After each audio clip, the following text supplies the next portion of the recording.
to the Filthy Frank Show. If you're feeling suicidal, you've come to the right place. Cause I wanna fucking kill myself as well. Fuck you, I hate all of you.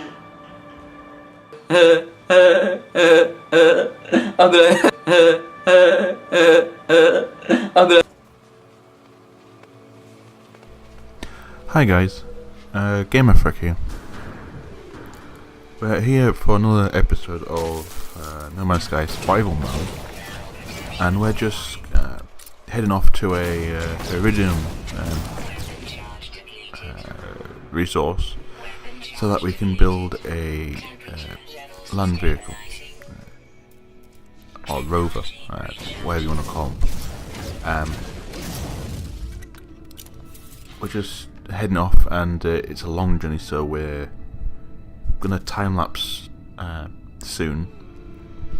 Just show you the whole journey, because we pick a few resources when we go there and back. We also, in this episode, find a alien weapon, and we keep it, and it's a good upgrade from our existing weapon, which was the first one we got. Effectively, when you initialize it, it's everyone's starting gun or multi-tool.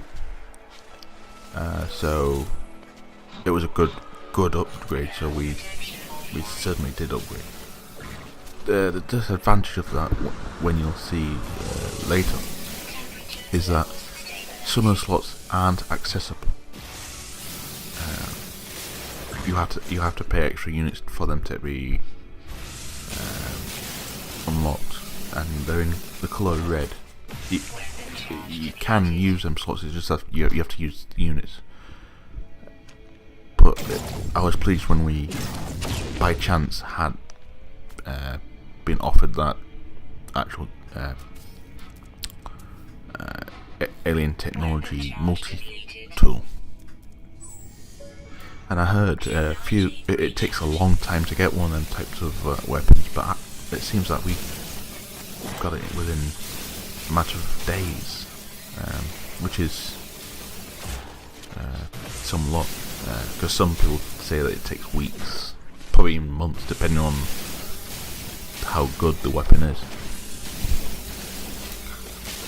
The thing I would like them to add as well, what Hello Games should add, is that if there's an alien technology, that weapon looks organic and all that stuff, shouldn't there be an alien spaceship, alien spaceships that are styled in the same way?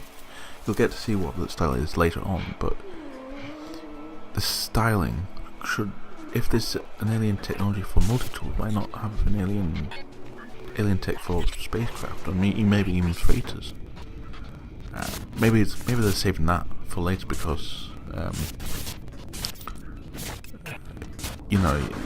there could be a story behind why there's alien technology or alien tech for multi-tools. I might make a separate episode for this, but I could.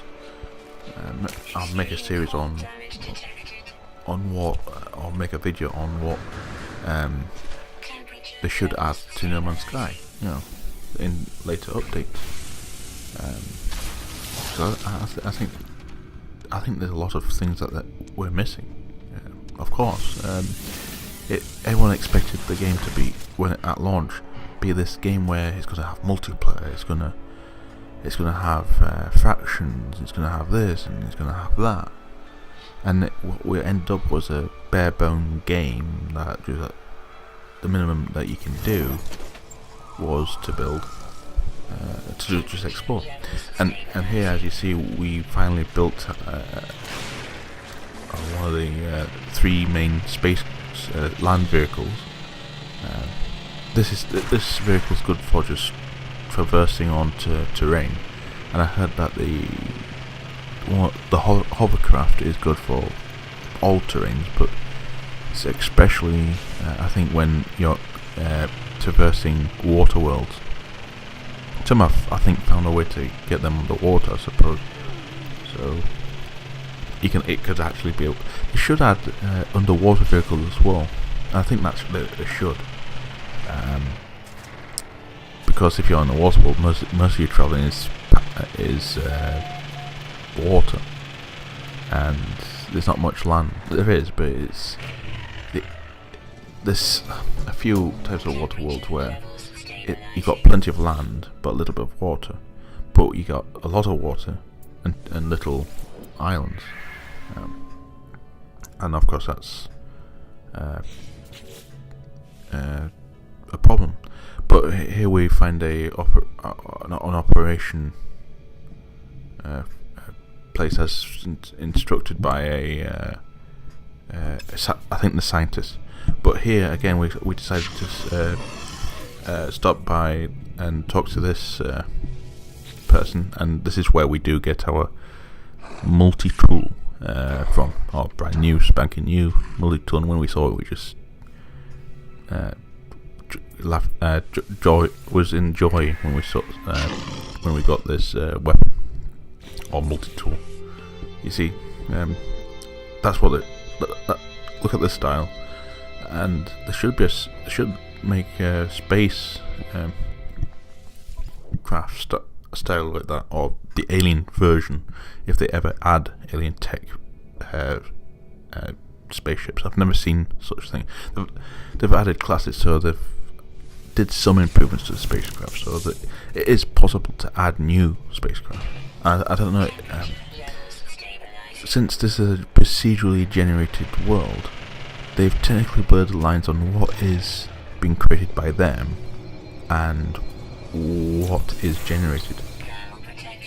There might be something out there where it says in solid information saying that spacecraft are procedurally generated, but I'm having just a suspicion that the spacecrafts aren't procedural, because it seems that when we updated to 1.2, all our crafts must have been mostly C classes.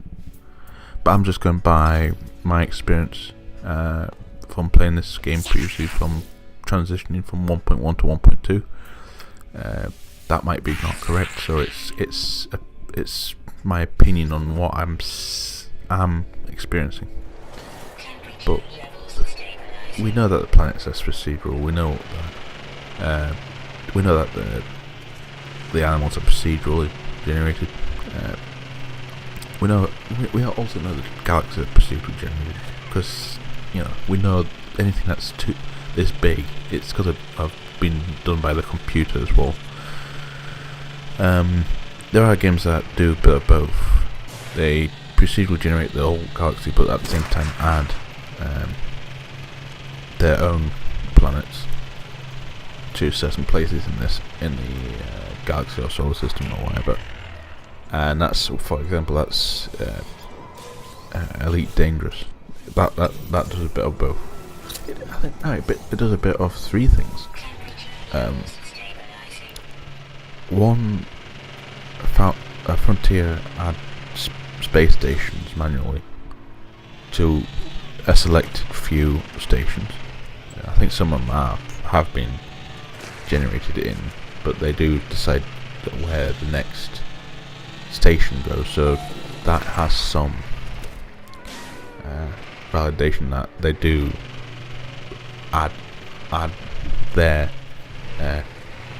bit onto the generated galaxy. And then you've got stars that are based on real stars. Some aren't, because we don't know every single star in this galaxy, in this real life galaxy. So they use star data from actual scientific data that's out there, and that's the second part. Then the third part is actually the computer. If there's no data on something in the galaxy whatsoever, I think it's just generated, and that's from like that is from like planets and probably even stars that we haven't seen, even with a telescope whatsoever. But we're doing another here. We're doing another task just to go to a derelict or abandoned base. I think just to collect a few of these. Because there's one way you have to collect the new currency. I forgot what it is. But this time it was to collect a blueprint for storage. As of this time, even when still recording, you'll see, like you can probably see that for the next like 10 episodes, you won't see me keeping storage units in this base. You know,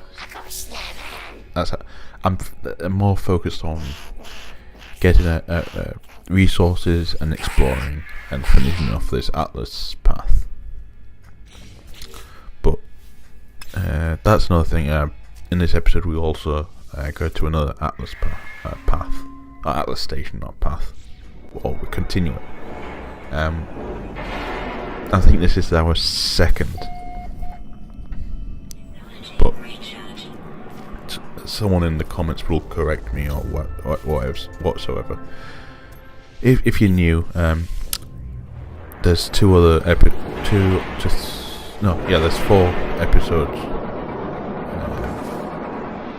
that because this is the 5th episode, so be my guest to check them out. Oh, here's the Atlas path, and we collect 2 warp cells. I call them warp fuels or whatever, but fuel for the warp drive. And we pick another Atlas stone just to continue our journey. I think, as I said, this could be the second collection of this stone. So, and we continue the path. But yeah. But at the same time, when we left the base, we was checking with the weapons terminal where to find an armor technician, an armor specialist, and all that stuff. And in this episode we don't find it. So we jumped at like 1 or 2 stars with no luck. And I think the first jump we find that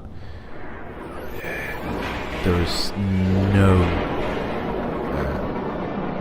it was just basically a Gek, and you need a Viking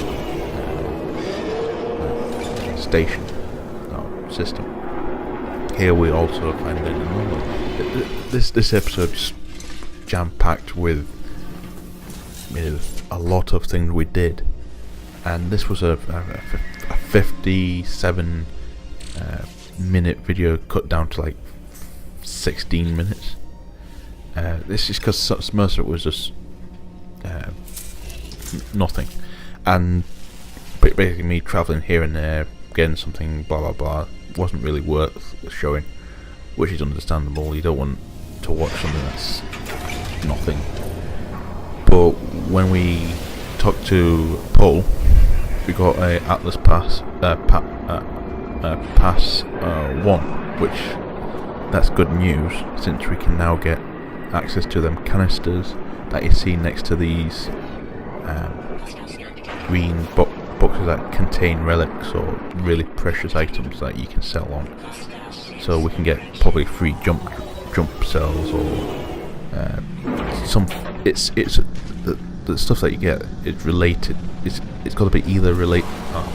The cell, these canisters contain anything from the suspension fluid or warp cells. What I'm saying is,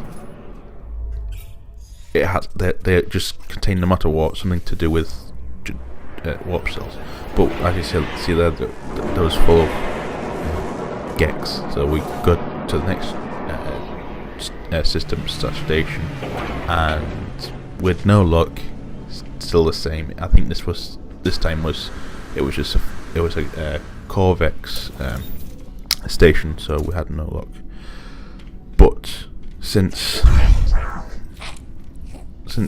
we couldn't find them, we're gonna save that to the next episode. So thanks for watching, and I'll see you, or him or her, any 72 genders. Thanks for watching, and I'll see you next time. This is not okay. This is not now. This is cancer.